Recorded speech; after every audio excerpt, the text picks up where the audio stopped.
أي اختراق.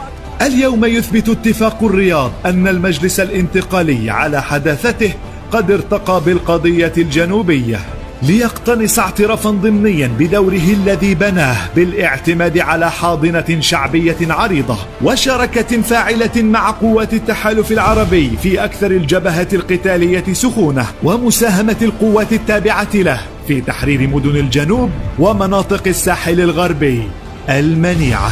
ومن النقاط التي زادت من موثوقية المجلس الانتقالي تماسكه القوي، حيث لم يشهد منذ تأسيسه أي انشقاقات أو انقسامات تذكر، وذاك مشهد غير مألوف في بلد سياسيوه ولاءتهم كالرمال المتحركة.